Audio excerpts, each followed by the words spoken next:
The girl sat on the wooden platform like cargo someone forgot to claim. Her legs disappeared under a torn gray blanket. Dust rose from passing boots, miners, traders, cattlemen, none of them looked down. Marcus Thornhill paid for rope and tobacco with bills that made the clerk's eyes widen. Richest man in 3 counties. Black coat, black hat, black horse tied outside. He turned to leave. Saw her. She was staring at him, not begging, just seeing. He knelt in the dust, expensive coat dragging through horse manure in yesterday's rain. Can you ride? She looked at her useless legs. No, sir. Good, he said. His voice was flat as a prayer no one answered. Neither could my daughter. He lifted her onto his horse before the trading post owner could speak. The girl said nothing, but her hand gripped his coat sleeve like it was the only solid thing left in the world. They rode west into the falling sun. The trading post owner stepped outside, wiping his hands on a stained apron. She ain't got papers, Thornhill. You buying or borrowing? Marcus didn't answer. He tied her wheelchair frame, bent wood and rusted wheels, to the saddle with the rope he'd just purchased. I asked you a question. Neither. Marcus swung up behind the girl, one arm circling her waist to keep her steady. She weighed nothing. 14, maybe 15, but hunger had carved her down to bone and will. Then what? Marcus dug his heels in. The horse moved. Behind them, the owner shouted something about county law and proper channels. His voice died in the wind and the creak of saddle leather. The girl held herself rigid, spine straight as fence wire. Marcus could feel her breathing, shallow, controlled, afraid, but too proud to show it. 3 miles passed. Dry grass whispered. A hawk circled overhead. The sun bled orange across the basin. She spoke first. Where are we going? My ranch. Silence. Then, why? Marcus watched the horizon. The question sat between them like a stone too heavy to lift. Because I have too many empty rooms. She turned her head slightly, trying to see his face. He kept his eyes forward. You had a daughter. Not a question. A statement. His hands tightened on the reins. The horse felt it, ears flicking back. Rest now, he said, Yingwen, long ride still. But she'd already seen the truth. It was there in the way his jaw locked, the way he breathed through his nose like a man underwater. The Thornhill Ranch appeared as the sun touched the mountains. 2 stories, painted white years ago, now gray with weather and neglect. Fences stretched in every direction. Good fences, strong wood, the work of a man who built things to last. But the house itself looked like something holding its breath. No smoke from the chimney, no lamps lit in the windows, no life. Marcus dismounted, lifted the girl down as carefully as he would a crate of glass. Her legs hung limp. He carried her up the porch steps, shouldered open the door. The house smelled like dust and leather, and a loneliness so old it had settled into the walls. He set her in a chair in the entry hall. She gripped the armrests, looking up at the staircase that curved toward the 2nd floor. Dark wood, a portrait at the landing, turned to face the wall. The blue room upstairs, Marcus said, removing his hat. That's yours. I can't climb stairs. He looked at the staircase like it was a wall he'd built himself, like he'd forgotten what he was building it for. Then I'll bring the bed down. And he walked away, down the hall, through a doorway, gone. The girl sat alone in the silence. She looked around slowly. Expensive furniture covered in sheets. A grandfather clock that had stopped at 3:15. On a side table, half hidden behind a stack of old newspapers. A child's drawing, faded and curling at the edges. A house, a horse, 2 stick figures holding hands. On the mantel above the cold fireplace, a small wooden horse carved by hand, dust thick as felt, and beside it, an oil lamp. Glass chimney clouded, wick black with age, unlit. The girl stared at that lamp. He thought he was saving me, she realized. But the house told a different story. This wasn't a home.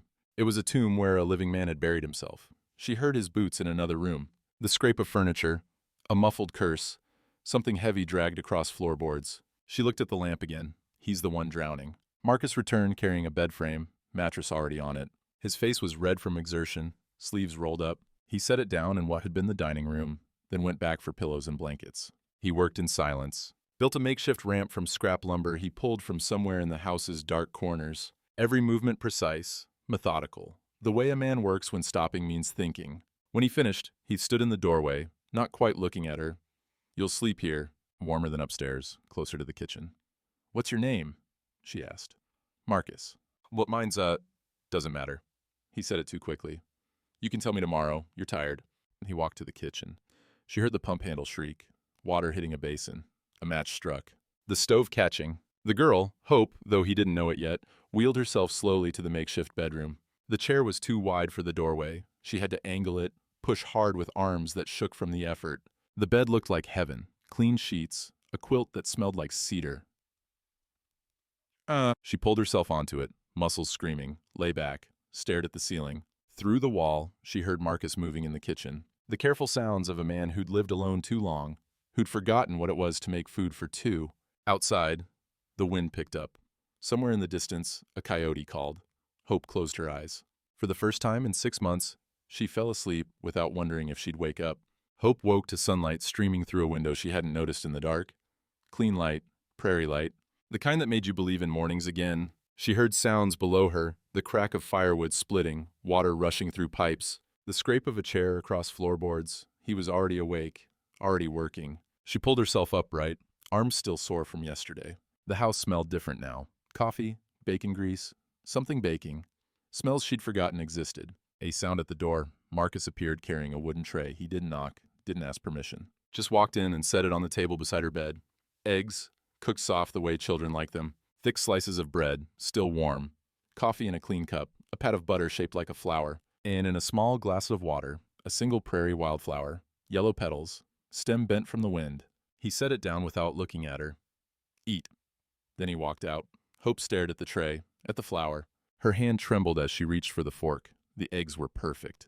Not burned, like a man who never cooked would make them. Not underseasoned. They tasted like someone remembered what breakfast was supposed to feel like. She looked at the flower again. Saw dirt still clinging to the roots. He'd pulled it this morning. Before dawn, probably. Walked out into the cold just to bring something living into this house. The town called him cold. But cold men didn't remember how daughters liked their eggs. Cold men didn't pick flowers in the dark. Mid-morning, a rider came up the road. Hope heard the hoofbeats, watched through the window as a man dismounted. Younger than Marcus, weathered face, work clothes. Jacob, the ranch hand. She heard their voices outside, muffled but tense. Boss, Jacob's voice careful. Who's that inside? None of your concern. People gonna talk? Let them. I'm just saying. A girl, no family, no chaperone. Folks will get ideas. Then they can keep them to themselves. A long pause. Hope pressed closer to the window. Saw Jacob shifting his weight, hat in his hands. You sure about this? Marcus turned. His voice dropped to something quieter, harder. I've never been sure of anything in my life, but she stays. Jacob nodded slowly, put his hat back on, rode away. Hope sat back from the window. He's protecting me, she thought. From what? By afternoon, she had her answer. She didn't hear it herself. Couldn't get to town, couldn't navigate the chair through mud and frozen ruts. But she heard it in the way Marcus came back from his supply run. In the set of his shoulders. The way he stabbed the pitchfork into the hay bale, instead of setting it down. Jacob came by again that evening. Brought news whether Marcus wanted it or not. They're talking, Jacob said. At the store, the saloon, church steps. Let them talk. They're saying. Jacob glanced toward the house. They're saying a man like you, living alone, with a girl like that. They're wondering what you want with her. Marcus's hands went still on the rope he was coiling. What I want, he said slowly, is for people to mind their own goddamn business. She's a child, Jacob. A child who was left to die on a trading post platform like a sack of rotten grain. His voice cracked. What kind of town sees that and does nothing? What kind of people? Jacob had no answer. Go home, Marcus said. Tell them whatever you want. I don't care. But his hands were shaking when he tied off the rope. Evening came. Hope had spent the day learning the house, how to navigate the chair through doorways, which floorboards creaked, where the light fell warmest. She found herself in the parlor, staring at the mantel. At that oil lamp gathering dust. She heard Marcus in his study, the scratch of a pen, papers shuffling, the sound of a man trying to lose himself in work. She rolled to the doorway. Thank you. He didn't look up. For what? The flower. His pen stopped moving. He stared at the ledger in front of him, numbers that meant nothing. It was dying anyway, he said. She smiled. He didn't see it. Silence stretched. Hope watched him, saw the tension in his shoulders, the way his jaw worked like he was chewing words he wouldn't let out. What was her name? The question landed like a stone in still water. Marcus set down his pen, slow. Careful, like it might break if you moved too fast. Why do you want to know? Because you gave me her room, her bed. You picked a flower like you used to pick them for someone. His throat worked. Sarah. The name came out broken, like he'd been keeping it locked in his chest and speaking it aloud. Cost something. Hope nodded. That's a good name. Marcus stood abruptly. The chair scraped. He walked past her, down the hall, out the back door. She heard his boots on the porch steps. Heard them stop. Heard nothing else. She wheeled to the window. Saw him standing in the yard, hands on his hips, head tilted back toward the stars. His shoulders shook once, twice, then he went still. That night, Hope lay in bed staring at the ceiling. The house was quiet. But it was a different quiet than the night before. Last night, it had been the silence of a tomb. Tonight, it was the silence of two people learning to breathe in the same space. She thought about the flour, the eggs, the way he'd said Sarah's name like it was the first time in years. The town thought Marcus Thornhill was a cold man, hard, unfeeling. They were wrong. He wasn't cold. He was frozen. And she, a girl with useless legs and nowhere else to go, she was the first warmth he'd allowed near the ice. Outside, the wind shifted. A coyote called. Another answered. Hope closed her eyes. Tomorrow, she thought, she would ask about the lamp. Tomorrow, she would learn what it meant to a man who'd stopped lighting fires. 2 weeks passed. Life developed a rhythm neither of them named. Marcus brought breakfast at dawn. Hope never asked for it, but it came anyway. Eggs, bread, sometimes bacon when Jacob brought supplies from town. Always a cup of coffee, always too strong. Always with a small thing that didn't need to be there. A sprig of sage, a smooth river stone, once a feather so black it looked like folded night. He never stayed to watch her eat, just set the tray down and left like he was delivering mail. But she noticed things. The butter was always softened, the bread cut thick because she'd mentioned once she liked having something to hold on to. The coffee cup was the small one, easier for her hands. He was paying attention. She started leaving the tray outside her door when she finished. Clean plate, cup rinsed. A wordless thank you. One morning, she left the stone on the tray with the feather balanced on top. That afternoon, she found them both on her windowsill. Hope learned to navigate the house. The chair was clumsy, too wide for some doorways, but she was stubborn. She'd pull herself through on her hands if she had to, drag the chair behind her. She found things. A music box in a drawer, wound too tight to open. A child's primer, pages dog-eared at the letter S. In the study, a photograph face down in a drawer Marcus thought was locked. She didn't turn it over. But she saw enough. A woman's hand at the edge of the frame. A child's shoe. The house was full of things Marcus couldn't look at, but couldn't throw away. She understood. She'd left her own ghosts behind at the trading post. A doll made from corn husks. A blanket her mother had died in. Things that hurt too much to hold but impossible to release. One evening, she wheeled into the parlor. The lamp was still there on the mantel, dust thick as felt. She reached up, took it down. Marcus appeared in the doorway so fast she startled. "Don't." His voice was sharp, afraid. "It's just a lamp," she said quietly. "It's broken." "It's not." She turned it in her hands. Glass chimney intact, wick still good. "Just needs oil. Put it back." She looked at him, saw something wild in his eyes, something cornered. "Why?" He opened his mouth, closed it, turned and walked away. She heard his boots on the stairs, a door closing, silence. Hope set the lamp on the table beside her chair, spent the next hour cleaning it, soap and water and a rag she found in the kitchen. She worked until the glass was clear, until she could see the wick inside, dark but ready. She found oil in the pantry, filled the reservoir, trimmed the wick like her father had taught her before he died. That night, she lit it, placed it in the window. Marcus stood on the porch. He'd been out checking fences, an excuse to stay away from the house, from her questions, from the way she looked at things he'd spent 10 years trying not to see. He turned toward the house, saw the light, warm, amber, glowing in the window like a beacon. His breath stopped. Sarah used to do that. Light the lamp so he'd see it from the fields. So he'd know someone was waiting. "So you know you have a home," she'd say. "Not just a house." The lamp burned. Marcus stood frozen in the yard, his vision blurred. He wiped his eyes roughly, angry at the salt. She was dead. The lamp didn't bring her back. Lighting it didn't change anything, but something in his chest cracked anyway, like spring ice, like frozen ground starting to thaw. He climbed the porch steps slowly, opened the door. Hope was sitting by the window, the lamp beside her on the sill. "I cleaned it," she said. "It works fine." Marcus stood in the doorway. Couldn't look at her, couldn't look at the lamp. "She used to do that," he said finally, voice rough. "Lighted in the window." "I know. How could you know?" "Because you're here, and you're looking at it like you saw a ghost." Silence. The lamp flickered once, then steadied. "I can put it out," Hope said. "If you want." "No." The word came fast, surprising them both. "No, leave it." He walked past her, up the stairs. She heard his door close, but he didn't tell her to put it out. The next morning, Oswin Garrett arrived. Hope heard the carriage before she saw it. Expensive wheels on the frozen road, a sound that didn't belong to the rough country. She pulled herself to the window. A man stepped down, tall, well-dressed, coat too clean for ranch work. He carried a leather folder under one arm like a weapon. Marcus met him at the porch. His posture changed, rigid, defensive. Their voices carried through the glass. Thornhill. Oswin smiled, but it didn't reach his eyes. Heard you've taken in a charity case. She's not charity. Then what is she? Silence. Hope pressed closer to the window. I'm simply ensuring everything is in order, Oswin continued. A man of your standing, living alone with an unregistered minor. No chaperone, no legal papers. She has a room. I have a house. That's all. Oswin's smile sharpened. The law sees it differently. And he held out a document. Marcus didn't take it.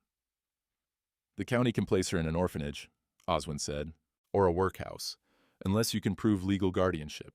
And to do that, he paused. You'd need to demonstrate moral character. Marcus took the paper, read it. His face went white, then red. Get off my land. I'm only following the law, Thornhill. Surely you understand that. Oswin turned to leave, then paused. The hearing is in 2 weeks. If you can't provide proper documentation by then, the girl goes into county custody. He climbed into his carriage, drove away. Marcus stood holding the paper, his hands shook. Hope watched him crumple it, throw it into the mud, but she saw his face before he turned away. He looked terrified. That night, Hope didn't eat dinner. She sat in her room, staring at the lamp. After dark, she heard Marcus's boots in the hallway. They stopped outside her door. A long pause. Then, will you send me away? Silence. His shadow visible under the door. No. Why not? The shadow shifted. Because if I do, this house dies. She heard him walk away. Heard him stop at the end of the hall. His voice, barely audible. You lit the lamp. That's the first light this place has seen in 10 years. Hope pressed her hand against the door. Then I'll keep it burning, she whispered, as long as you let me stay. No answer. But she heard him pause, heard him breathe, heard him walk upstairs. The lamp flickered in the window.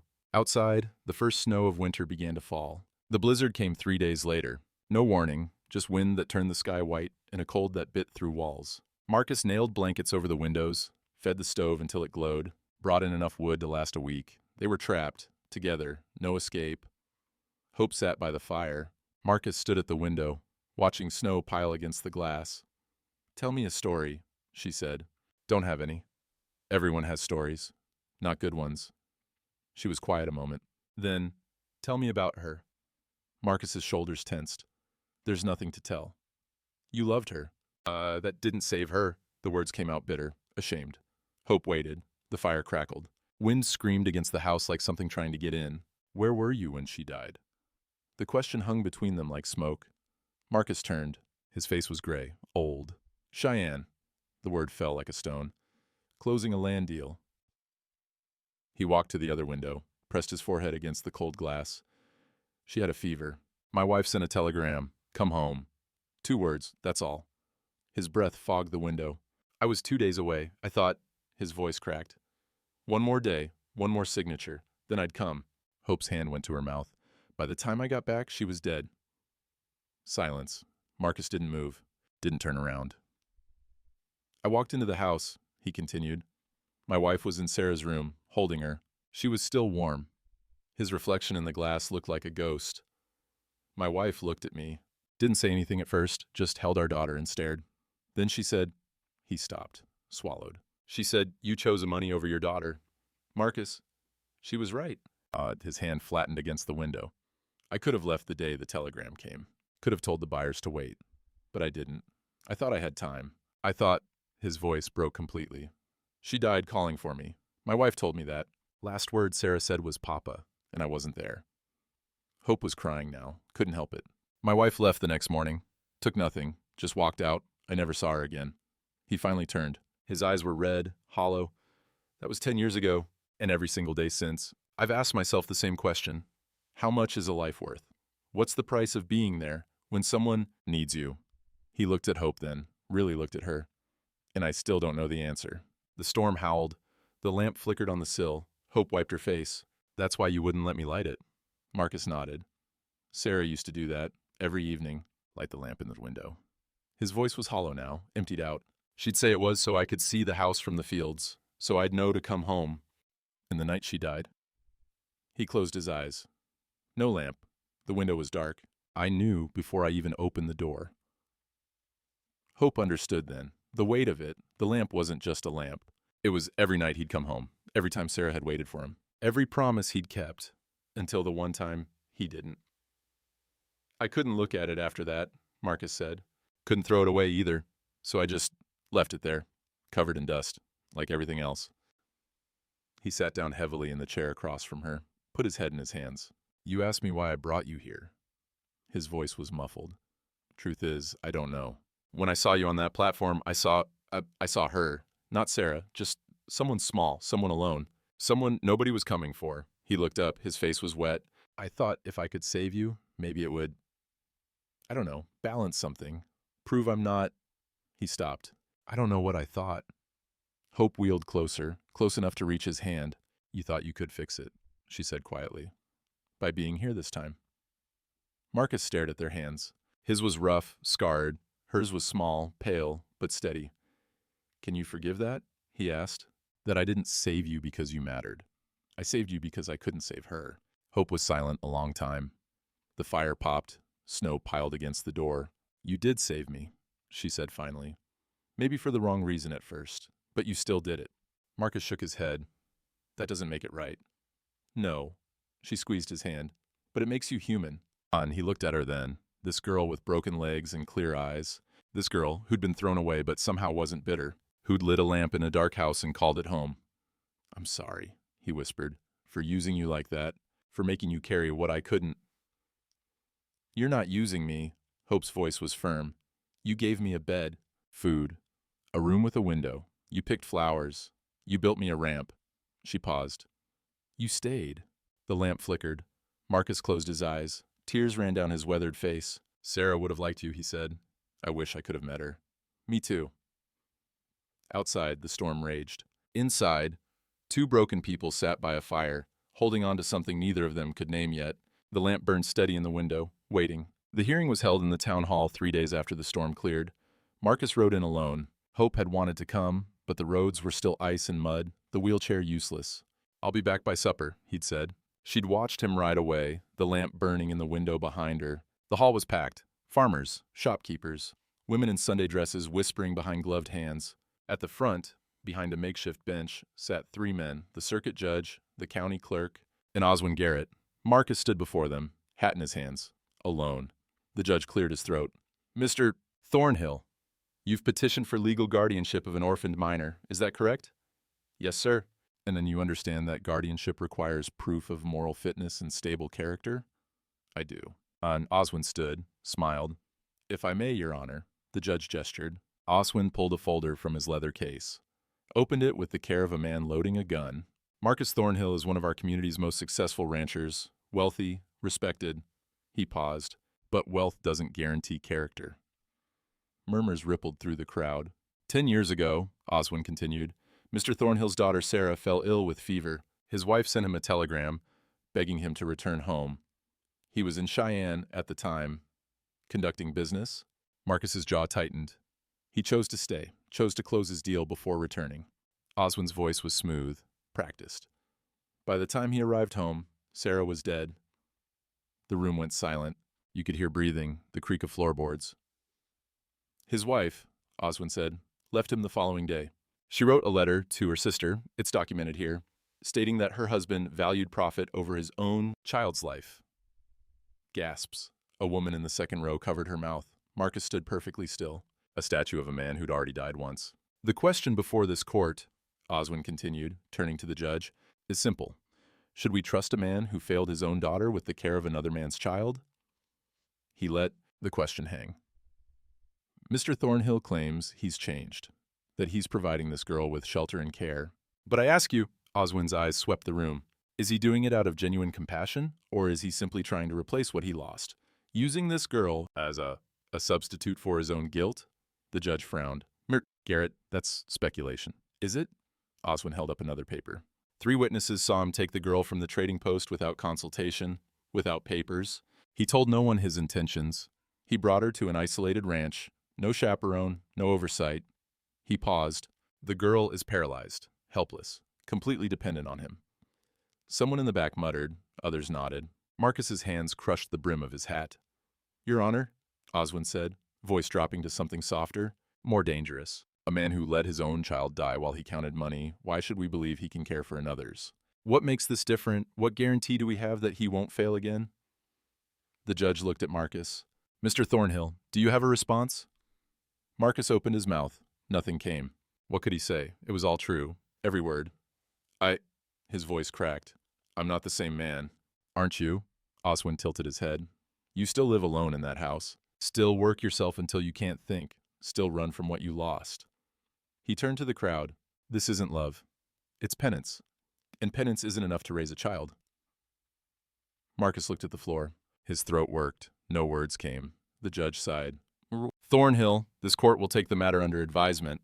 In the meantime, I'm issuing a temporary injunction. The girl will be placed in county custody pending final. No. Marcus's head snapped up.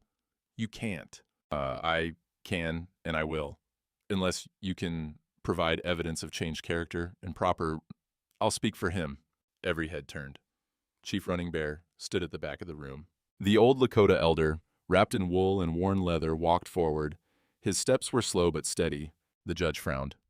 Chief, this is a legal matter, and I am giving legal witness. The chief stopped beside Marcus, looked at Oswin. You say this man uses the girl. I say you do not see. With respect, Chief, respect would be silence. The chief's voice was iron. I have known Marcus Thornhill for 20 years. I watched him break when his daughter died, watched him freeze. Become stone, he paused. But this girl, she has thawed him. Oswin scoffed. Sentimentality isn't evidence. No, but action is. The chief turned to the crowd. 2 weeks ago, when the Keller barn burned, who rode through the night to help? When the widow Simmons lost her cattle to wolves, who replaced them without asking payment? When the school needed a new roof, whose money paid for it? Silence. He does not speak of these things, the chief continued. He simply does them. That is the man you judge today. The judge looked uncomfortable. Chief Running Bear, we appreciate your testimony, but the fact remains... The fact, a woman's voice interrupted, is that my son would be dead without him. A woman stood. Anna Keller, face red, hands shaking. The fire 2 weeks ago, my boy was trapped. Marcus Thornhill ran into that burning barn and carried him out. Burned his hands doing it. Her voice broke. He didn't ask for thanks, didn't want recognition. He just did it. Another voice. He saved my daughter from the river last spring. And another. Gave us seed when ours failed. The judge held up a hand. That's enough. This court will... But Oswin was already gathering his papers. His face was tight, angry. The law is the law, Your Honor, he said coldly. Personal charity doesn't override legal requirements. The judge nodded slowly. No, it doesn't. He looked at Marcus. I'm granting a 2-week extension. If you can provide proper documentation of guardianship intent and character referencee, the court will reconsider. But, he paused, Mr. Garrett is right about one thing. The girl cannot remain in an unsupervised situation. You'll need to arrange proper oversight, or I'll do it, the chief said. My wife and I, we will stay at the ranch. Witness his care. The judge considered. Very well. 2 weeks, Mr. Thornhill. Don't waste them. The gavel struck. Marcus stood frozen. The crowd dispersed around him like water around stone. Oswin passed close, whispered, 2 weeks or 20 years, it doesn't matter. Everyone in this town knows what you are now. Then he was gone. Marcus walked out into the cold. Behind him, whispers followed. Hope was by the window when Jacob came to the house. Marcus hadn't returned yet. She heard the horse, saw the ranch hand dismount with slumped shoulders. He knocked, came in without waiting for an answer. Jacob? Hope wheeled toward him. What happened? Where's Marcus? Jacob took off his hat. Wouldn't meet her eyes. He's coming. Just needed time. Time for what? The whole town knows now. Jacob's voice was heavy. About Sarah. About why he really brought you here. Hope went cold. What do you mean? The banker. He told everyone about how Marcus let his daughter die while he was making money, how his wife left him. Jacob finally looked at her. About how he's just trying to replace what he lost. As the words landed like stones. That's not... He's trying to fix his guilt, Hope. You're just... Jacob stopped, shook his head. I'm sorry, but you deserve to know the truth. You're not here because you matter. You're here because she's gone. Hope's vision blurred. That's not true. Then why'd he take you? Out of all the orphans in the territory, why you? Jacob's voice gentled. You remind him of her, that's all. You're a second chance he don't deserve. He put his hat back on. I'm sorry. Then he left. Hope sat alone in the growing dark. She looked at the lamp burning in the window. Suddenly it felt different, Not love, guilt. She wasn't chosen because she mattered. She was chosen because Sarah was dead. She wheeled to the lamp. Her hand hovered over the flame. Then she blew it out. Marcus returned an hour later, opened the door to darkness. The house was cold. The lamp was dark. He found Hope in her room, back turned to the door. They told you? Silence. Hope, did you save me because you love me? Her voice was small, broken. Or because you couldn't save her? Marcus had no answer. The question he'd asked himself 1,000 times. The one he still couldn't answer. I thought, Hope's shoulders shook. I thought I mattered, that you saw me, but I'm just a ghost you dressed in new clothes. That's not true. Isn't it? She turned. Her face was wet. Every time you look at me, do you see me? Or do you see her? Marcus opened his mouth, closed it. The silence was an answer. Hope turned back to the window. Leave me alone. Hope, please, go. Marcus stood there, broken, useless. Then he left. Outside, snow began to fall again. In her room, Hope cried. In the barn, Marcus sat in the dark, head in his hands. The lamp stayed cold. The house held its breath.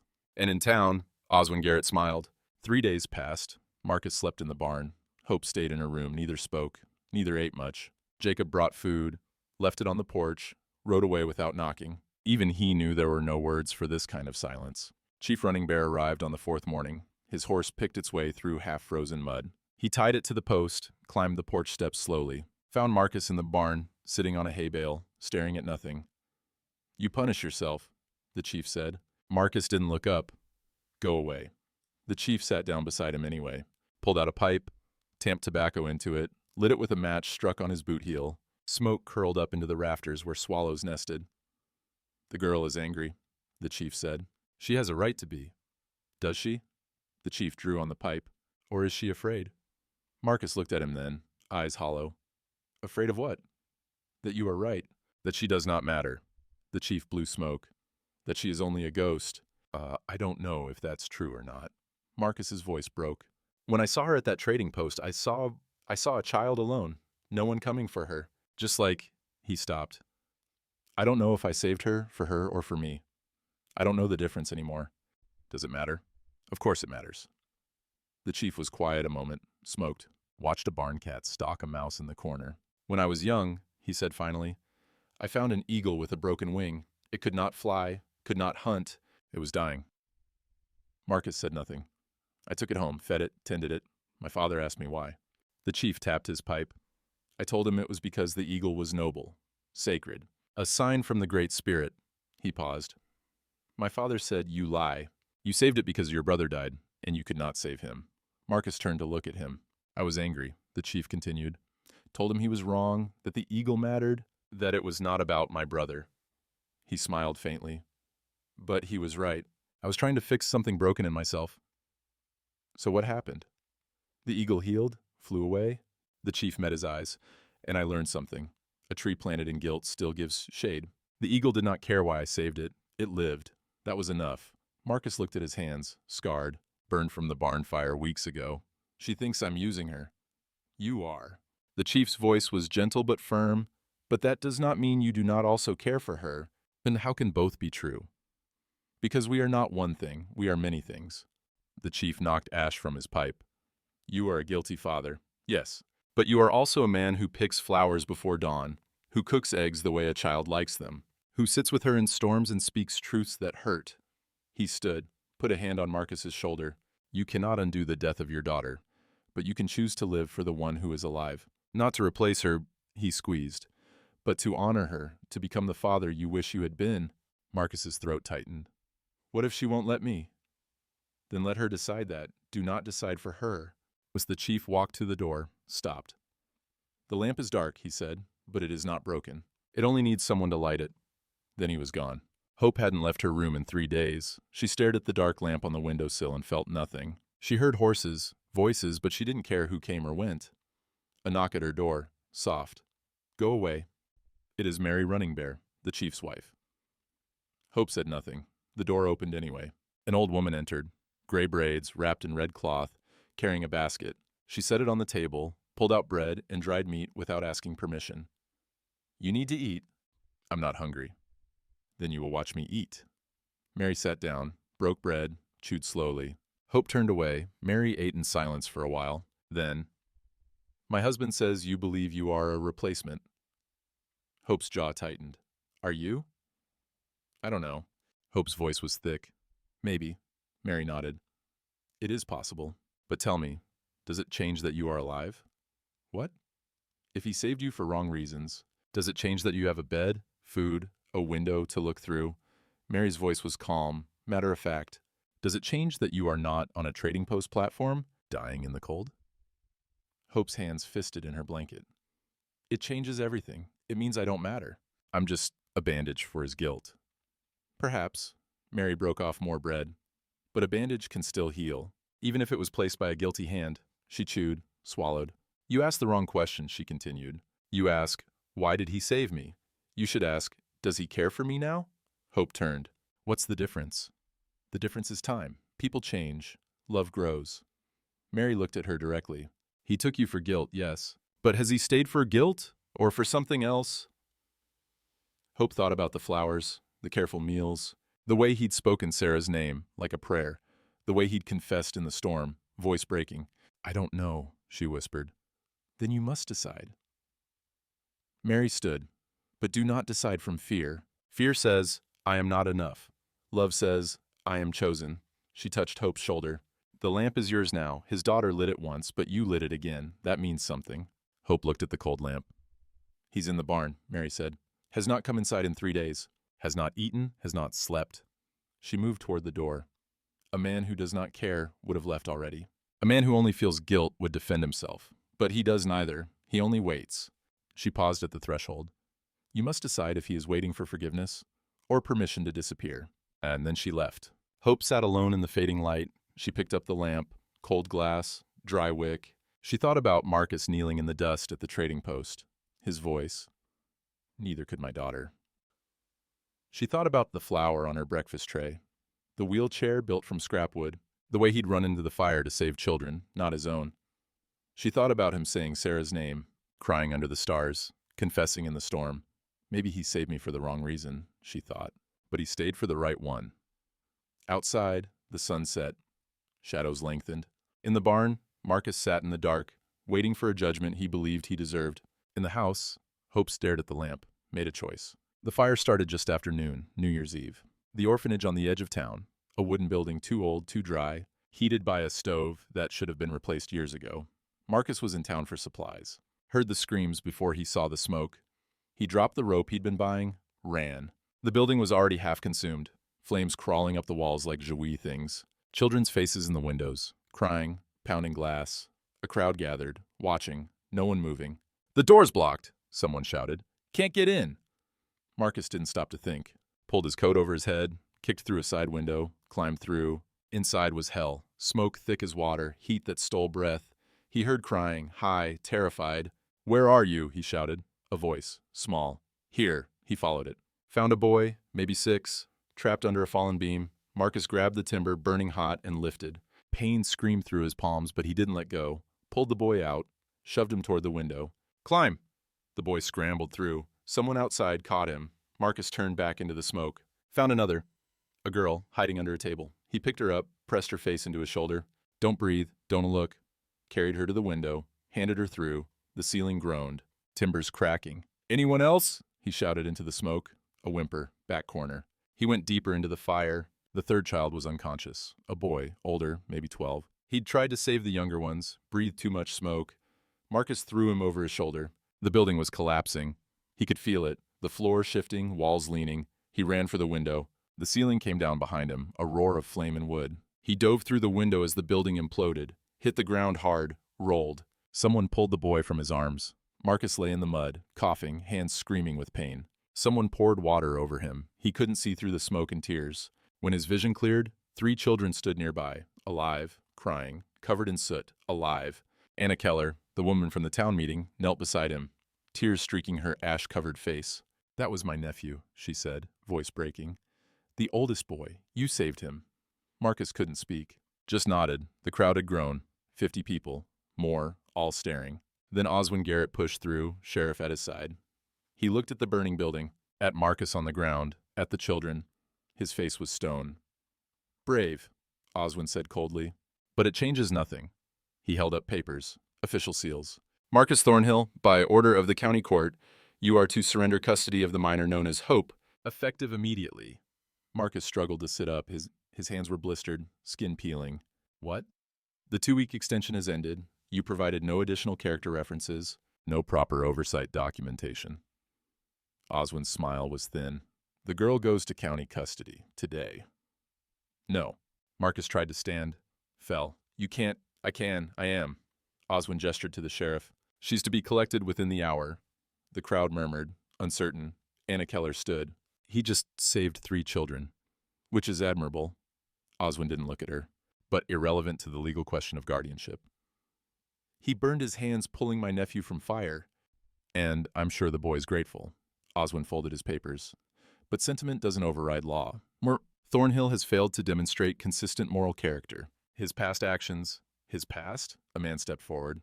Henry Simmons, the rancher whose cattle Marcus had replaced. The past is he's helped half this town. Gave me livestock when wolves took mine. Asked nothing in return. Another voice. Built the school a new roof. And another. Rode through a blizzard to help my wife through childbirth. Oswin's jaw tightened. Personal charity. He just ran into a burning building. Anna's voice broke. While we all stood there watching, he didn't hesitate. Didn't ask if the children deserved saving. He just did it. Chief Running Bear walked forward, stood beside Marcus, who was still on his knees. You want consistent character? The chief's voice carried across the crowd. Then look. Not at what he failed to do 10 years ago. Look at what he does now. He turned to face them all. This man has fed the hungry, sheltered the abandoned, worked until his body broke, asked nothing, and he paused. And when a girl no one wanted was dying on a trading post platform, he was the only one who stopped. And the crowd was silent. You say his motives were not pure? The chief's voice hardened. Then show me the pure man among you. Show me one person who does not carry guilt, who does not try to heal what they have broken. No one spoke. We are not redeemed by being perfect, the chief continued. We are redeemed by choosing mercy when we could choose stone. He looked at Oswin. This man chose mercy. Again and again, that is character. Oswin opened his mouth, closed it. The sheriff shifted his weight. Chief's got a point, Garrett. Man just saved 3 lives. The law serves the people. The sheriff looked at the crowd. And the people are saying something. Anna stepped forward. I'll sign for his character. So will I, Henry said. One by one, people moved, stood with Marcus, spoke. Oswin's face went white, then red. This is irregular. This is Silver Ridge, the sheriff said quietly. We take care of our own, and it seems Marcus Thornhill is our own. He turned to Marcus. Get your hands looked at, then go home. The girl stays with you. Oswin stared, furious, powerless. Then he turned and walked away, boots sharp on the frozen ground. Marcus rode back as the sun set. His hands were wrapped in cloth, salve seeping through. Every movement hurt. He dismounted slowly, walked to the house, opened the door. The lamp was burning. Warm light in the window. Amber glow. His breath caught. Hope sat beside it. She'd moved herself to the parlor. The chair was positioned so she could see the road. She looked at him, saw the bandages, the ash, the exhaustion.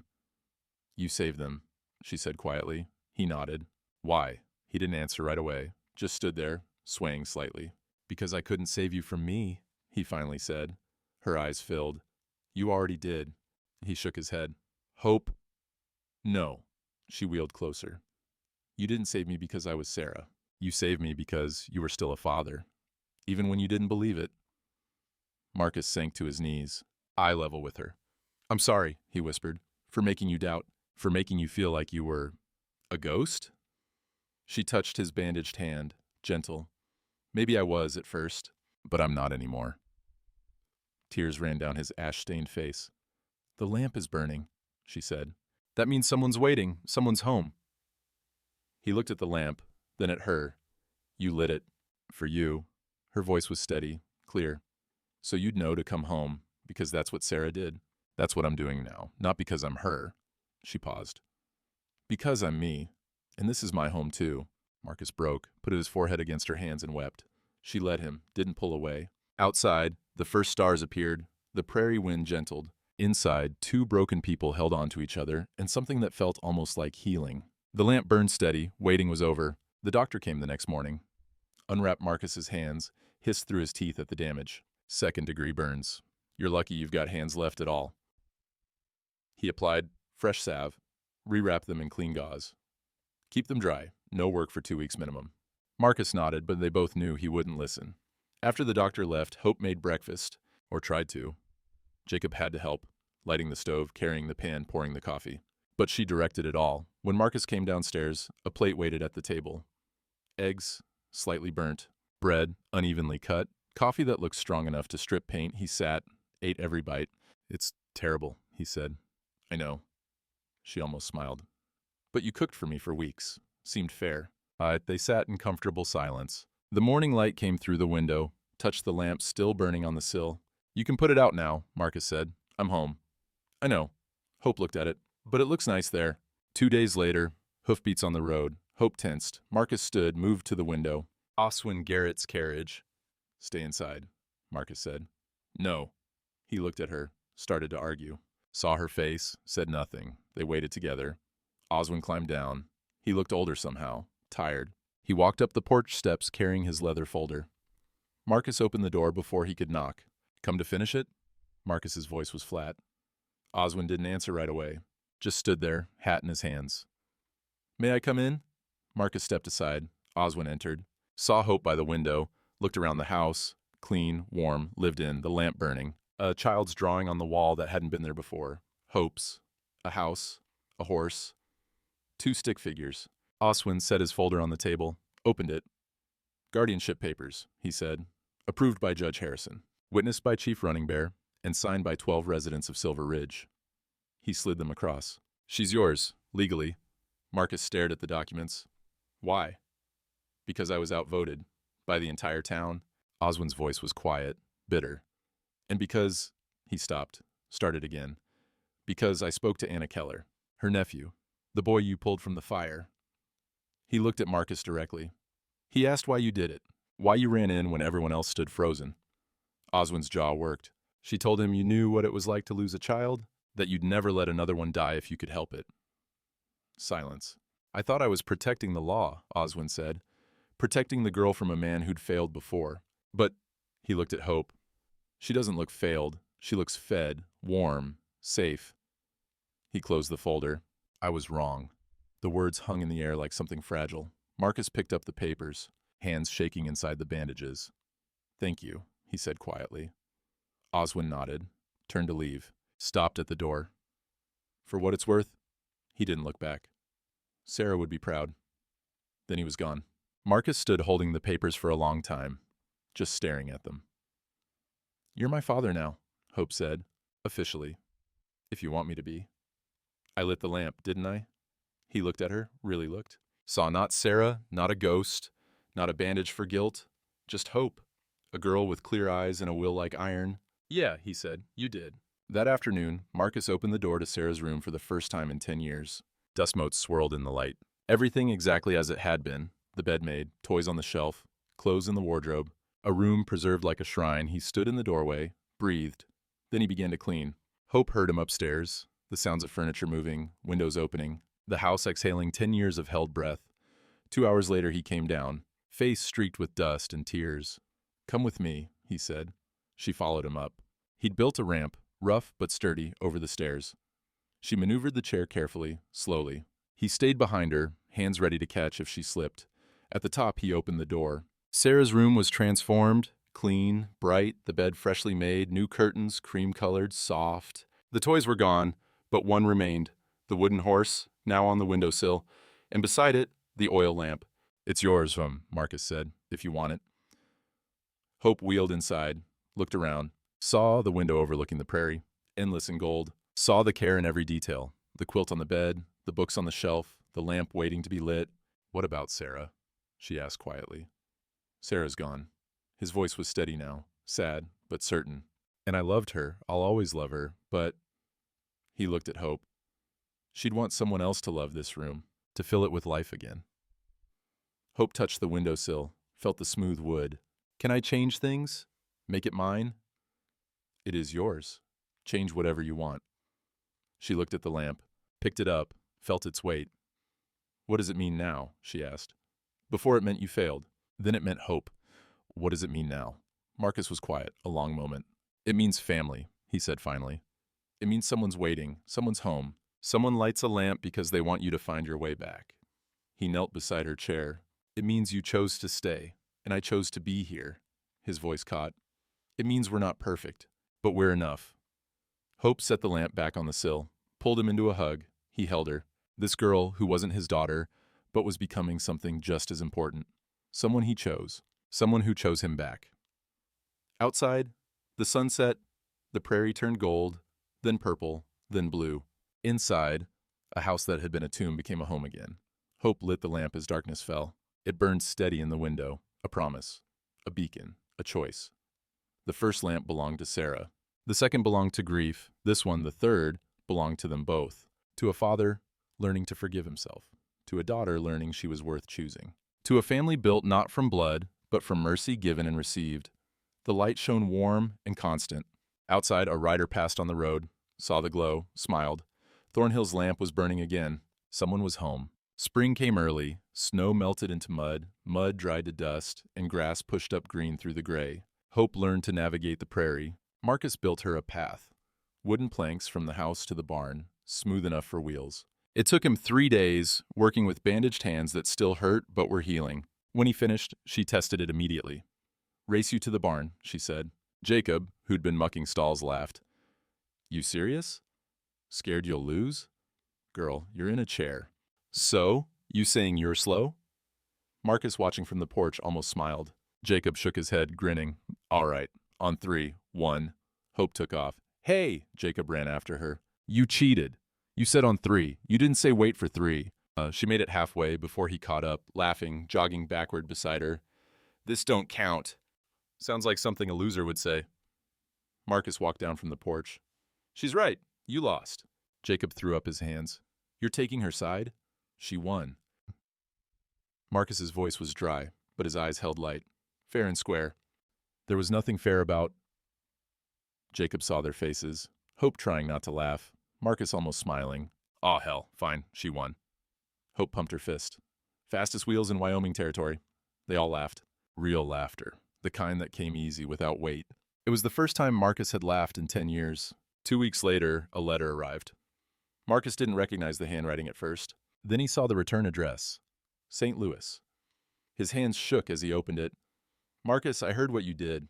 Mrs. Keller wrote me. Told me about the fire, about the girl you've taken in, about how the whole town stood with you. I don't know how to say this, so I'll just say it plain. I was wrong. I blamed you for Sarah's death. Told myself you chose money over her, and maybe that was true in the moment. But I was angry and broken, and I said things I can't take back. The truth is, I was there, and I couldn't save her either. The fever came so fast. The doctor said there was nothing anyone could have done. But I needed someone to blame, and you weren't there, so I blamed you. I left because I couldn't look at you without seeing what we'd lost, but that wasn't fair. You lost her too. Mrs. Keller said you ran into a burning building. Said you pulled out 3 children with your bare hands. Said you're raising a girl no one else wanted. Taking care of her like she was your own. I don't know if you've forgiven yourself, but I want you to know, I forgive you. You were always a good father, Marcus. You just didn't know how to forgive yourself for being human. Sarah would be proud of you. I know I am. Take care of that girl, and take care of yourself." Catherine Marcus read it 3 times, sat at the kitchen table with the letter in his hands, and cried. Hope found him there an hour later, didn't ask, just wheeled close and put her hand on his arm. He showed her the letter. She read it slowly, set it down. "She's right," Hope said quietly. "Sarah would be proud." Marcus wiped his face. "I hope so. I know so." Hope squeezed his arm. "Because you became the father you wish you'd been. That's the hardest thing." He looked at her. This girl who saw too much, understood too much, forgave too much. "When did you get so wise?" "When someone showed me I was worth keeping." That evening, they sat on the porch. The sun was setting, turning the prairie gold. Horses grazed in the distance. A hawk circled overhead, riding thermals. "Do you still miss her?" Hope asked. Marcus didn't answer right away. Just watched the sun sink toward the mountains. "Every day," he said finally. "Does it hurt less?" "No." He looked at her. "But I'm not alone with it anymore." Hope nodded, quiet for a moment. "I miss my family too," she said. "My parents, my brother, they're all gone. I'm sorry." "Me too." She paused. "But I think maybe we can be a different kind of family, the kind you choose." Marcus's throat tightened. "I'd like that." Good, she smiled, small but real. Because you're stuck with me now. Legal papers and everything. He almost laughed. Guess I am. And I'm stuck with your terrible coffee. My coffee's not terrible. Marcus, it's like drinking mud. It's strong.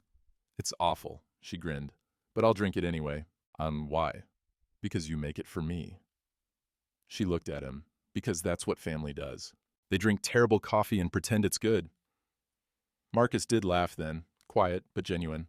They sat in comfortable silence as the stars came out. The lamp burned in the window behind them, warm, steady. You know what Sarah used to say, Marcus said, when I'd come home late from the fields? What? She'd say, I kept the lamp burning so you'd remember you're more than work. You're Papa, and Papa comes home. Hope smiled. Smart girl. She was. He looked at the lamp. You remind me of her sometimes. Not in looks, in the way you see things, the way you don't let me hide. Is that good or bad? It's good. He touched her shoulder. It's very good. The prairie wind picked up, carrying the smell of grass and coming rain. Somewhere in the distance, a coyote called. Another answered. I'm glad you stopped, Hope said quietly. At the trading post. I'm glad you were the one who saw me. Me too. Even though I drink all your coffee and beat Jacob in races and ask too many questions? Especially because of that. She leaned against his chair. He rested his hand on her head. Two broken people. A widower and an orphan, a man who'd lost his daughter and a girl who'd lost everything. But together, they'd found something new. Not a replacement, not a repair, a choice, a beginning. A family built from mercy and second chances and lamps that burned when the world went dark. Above them, stars wheeled. The lamp glowed. Someone was home. And that was enough. Late spring. The prairie was green as far as you could see. Wildflowers dotted the grass like stars. Marcus and Hope sat on the porch in the evening light. She was reading aloud from a book, something about knights and dragons. He was listening, eyes closed, peaceful. She stopped mid-sentence. Do you think Sarah would have liked me? Marcus opened his eyes, looked at her. She would have loved you. Hope smiled, set the book down. What do we do now? Now?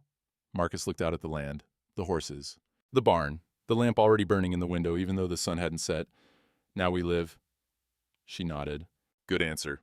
A rider passed on the distant road, saw the lamp, waved. Marcus waved back. People know, Hope said, that someone's home here again. They do. Does that feel strange? No. He looked at the lamp. Warm light against the coming dark. It feels right. Silence settled, not empty. Full, the kind that didn't need filling. Marcus? Yeah? Thank you for stopping that day. His throat tightened. Thank you for lighting the lamp. She reached for his hand. Scarred, burned, healed. He took hers, small, strong, certain. They sat as the sun touched the mountains. As the sky turned amber, then rose, then purple. The lamp burned steady in the window. A man who'd learned to forgive himself. A girl who'd learned she was worth choosing. A family built one act of mercy at a time. Above them, the first stars appeared. Inside the house, supper waited. The lamp would burn all night, like it always did now. A promise kept. A beacon lit, a home. Some families are born, others are built. One light at a time.